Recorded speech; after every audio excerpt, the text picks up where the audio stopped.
What is up, guys? Welcome back here to another Infinite Galaxy content. I'm Shinchi42, and today we are going to give you mistakes about Secret Signal event.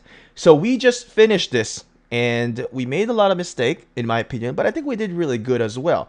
This was our first time doing this event, so of course we have a lot to learn. Learning curve is really a part of this game. Now, as you can see, we have some markers in here. Now, number one mistake that majority of you guys might do that we have learned is that if you have AFK players, you need to let them know ahead of time to defend certain structures that you are going to be focusing on. Now, one mistake that I did is that I did not communicate very early and mention 24 hours ahead of time that players need to send their specific troop and fleet into a platform. Now, number two mistake is that I and the team, we did not realize that the differences of waves. So my team did a little bit of research, watched some videos, but the videos that we have noticed is that it was in the zone 3 until the end of this battle or event. We realized that the video was actually captured in zone 3, not in zone 2. So there was some significant differences between the waves. We have just, kind of like compiled in here in one secret signal. We put one march in here and we, staggered in here, and we did not really become very efficient. Now, the reason why we do that, because we thought we're going to be seeing some big waves, big fleet from the enemy. Now, the mistake that we have done in here is that not understanding right away that the waves are actually differentiated based on the star platform. Now, what we realize is that the higher the platform level is, that you are going to see higher level of waves. So what that means is that when we looked at a level 6 platform, we saw that there are 18 waves. And I believe we are in like a level 5 platform right now, and we only saw about 14 waves. So you're actually going to see the 14 waves that we're going to be finishing in here. So understanding the level of the star system is very important. When you capture that star platform, is it level 5? Is it level 6? One thing to figure this out is if you go into your territory within your alliance tab and then click the planet development, and you're actually going to see the name of the star, and then you can see there at what level it is. And once you've figured out what level it is, I would really suggest is that focus your main troops in those high level stars, because those will have more waves and you will earn more points that way because you're able to defeat them, more individual points. Now, the way you really earn the points in here is by defending the structure. As you hold more structure and defend them, from the possessed fleet, you're actually gaining points. So when you guys are participating onto this, you'll actually see the points on your outpost. So third mistake that I think what we have done is that, as you have already seen in here, we're staggered too much in one location. I think we could have spread out a little bit, distributed our power, and organized it that way. Probably have to teleport our spaceport as well. Because by doing this, we can then protect more star system. And with that being said, if you do that, you'll be able to earn more points. Because if you protect more star, if you protect more of your alliance territory and not get captured by the possessed fleet, you will then earn more points. And that's something that we didn't do. We focused onto this one location only with our main fleet, and then we put our second and third fleet into the other defense structures that we have set. So as a leader, what I have done is I said, hey, let's pick a closer structures to defend, and we didn't really look into the planet as well and what level they are going to be. So we picked 3 to defend and 1 for our main fleet, which where we are right now. We're experiencing a little bit of lag. I'm not sure why. When I'm playing this on BlueStacks, as I defeat this, it's having some issue. I don't know if you guys are having the same issue as well. But like I said, in my opinion, I think what we should have done is we should have spread out and maybe 3 to 4 players with with the whales, and then a couple of smaller players to join them, but spread that out so we can join and defeat the waves of this secret signal.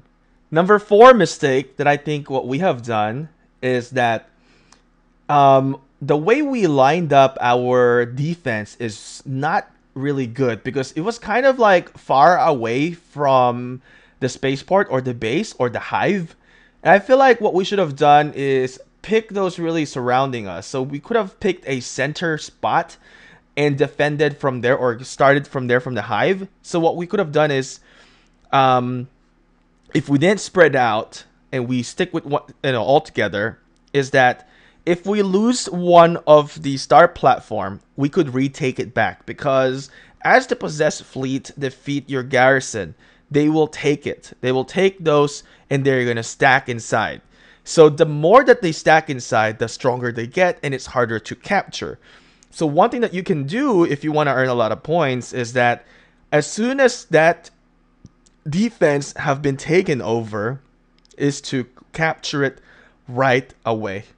And also keep in mind that if these possessed fleet, you did not kill it, the residual fleet will continue to go towards the Alliance building. So I'm sure you've already noticed that we are definitely, with our main fleet, is killing these possessed fleet. So they didn't even had a chance to get into our platform or our outpost. They didn't have a chance at all because we were defeating them. But the biggest mistake is, I think we did not split out and did not divide and conquer. Now for the 6th mistake in here is that when we were attacking the possessed fleet, one thing that I noticed is that it's really hard to attack them. Now you kind of have to pay attention, because you see these little circles in the troop, right? That's actually how you click on them, and that's actually how you target. Now, we were very excited. As soon as it comes out, we just hit attack right away. Like, let's get on, let's attack it. And a lot of people actually here did kind of miss out on a lot of things. Or, I mean, points, right? So if you didn't get to attack, you miss out a lot of points on your individual ranking, of course. But the tip that I want to say for this one is let the possessed fleet come out a little bit and then attack them and start stacking. Because if you attack that possessed fleet just as soon as it comes out into the campaign simulation center, it's much harder to click on that possessed fleet. And when that happens, a lot of the members of your alliance will not be able to attack, and depending on how strong that wave is, right, it's going to be very difficult for you guys to succeed. So I would really suggest is that as they come out, let them move a little bit, few inches there, and then attack them, because it's going to be easier for everybody to see it, easier for everybody to target it, and then you can all stack together and then defeat the possessed fleet. So that's one big mistake that I think we also have done. Now, if we're going to be redoing this event again in the future, how would we do it? In my opinion, definitely the first mistake is very important. There are, of course, players that are not going to be able to participate due to different time zone.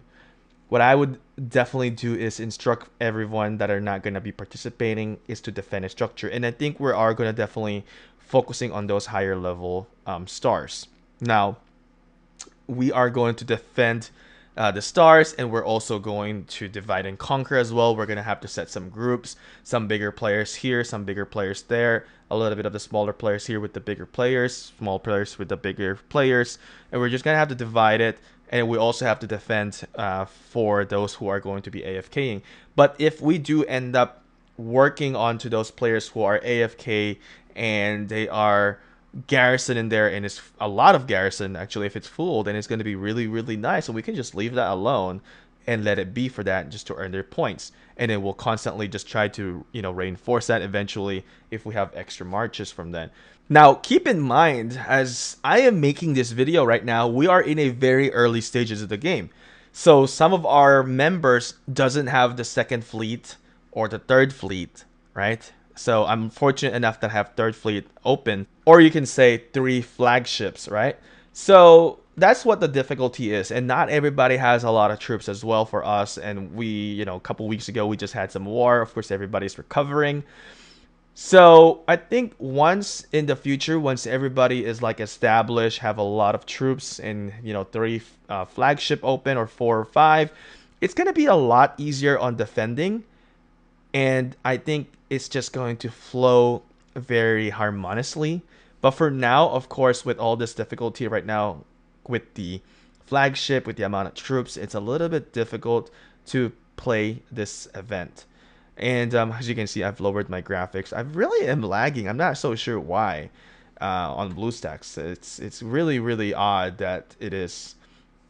So I really think as we progress here, of course, we're going to learn more new strategies and stuff. And I think there's definitely other strategies in here. So if you guys have any suggestions for us, what kind of strategies have you guys been doing in your alliance, and maybe you guys are more successful into that, maybe you have more experience, since we're still kind of new in here, of course, share it to the comment section below. And of course, it's also going to help other viewers that are watching this video. But I kind of given to you what my mistakes here and what our mistakes here as an alliance, and of course, as a leader, you need to be organized and kind of communicate early. Make sure you do that. And get on Discord also. It's really, really fun. We were on Discord when we were doing this. We had a lot of fun. Of course, we were, struggling of trying to figure out what the hell is going on. But I think overall, this game is really, really fun. It has some challenging events, but that's what makes the game so fun, right? If it's too easy, then there is no fun about it. If you're just able to, succeed right away and win, just no figuring out, no puzzle into it, then the game is not fun if that's the case. I really enjoy playing this game. I truly, truly did not expect that I would enjoy this Infinite Galaxy, and I am really having fun. And what's the best part about this is that with my alliance, we may not be the #1 alliance. We're like rank 8 right now, but the people that are here are just so active and so helpful, proactive, and they're just amazing, and they're just super nice players in here. They're mature, they're not childish. There's no drama. We're just super chill. We get the stuff done. We do our events. We hang out. We talk a little bit, have some laughters, and it's just wonderful. I could not have asked for much better team to play with, and I'm just super happy, because there will be alliances sometime that you'll be in, and they're just like super toxic. But like the alliance that we have right now is super chill and super nice. Like, I don't know. It's just been very, very fortunate that our guys are very, very cool. Now, one thing I love about these guys is that they love war. They've been asking about when is war going to happen. So I love that their mentality is definitely into the war game. And of course, we did some war. If you guys have seen recently, we fought against the ROS Alliance. I think in the future we will definitely see more actions in here. Of course, we working towards, we are of course working with our allies in here to succeed in the Infinite Galaxy in our Nebula 15 as well. So I've really met some, I'm really, really fortunate as well. Honestly, going into this server 15, I'm really lucky, because at first I thought I should start in 16, and I just stayed in 15, but I end up messaging one of the leaders, one of the top player leaders, and I, out of surprise, I didn't thought that he'd be a cool dude, and he helped me a lot. And he even went to our live stream in our main channel and guided me through, and I actually learned a lot from him as well. There's not many players that you'll find like that, especially in the top alliances, that are willing to help and educate and work with you. So I'm very fortunate. I'm honestly, I thought about looking up messaging the #1 alliance that time, which was which I'm not gonna say who it is, but I I'm glad that I didn't, and I'm glad that I messaged the second alliance, which turned out in a very nice, relationship that we have built in here. I love it. Hopefully, our server continues to grow and prosper and continue to gain more, amazing players as well that are working towards to greatness in here. Because eventually, there will be a Nebula versus Nebula. That's going to be very interesting. Besides that, I hope you guys have found some value and learned some stuff in here. Now, if you guys do, consider subscribing and turning your notification on. And as you head out, I want to say thank you so much for checking this video out. I'm sure you're looking for a lot of guides, and I hope that I was able to provide you some guides in here to help you guys succeed. It might be a little bit basic, but this is our first time, of course. Our knowledge is still a little bit basic in here. As we do more of these events, we'll figure out more strategies and we'll share it to you. So if you subscribe, you're definitely gonna get it, get the information as you get notified as well. So click that subscribe button, click the notification bell, and of course, as you head out, smash that thumbs up. I'll see you again next time. Thank you.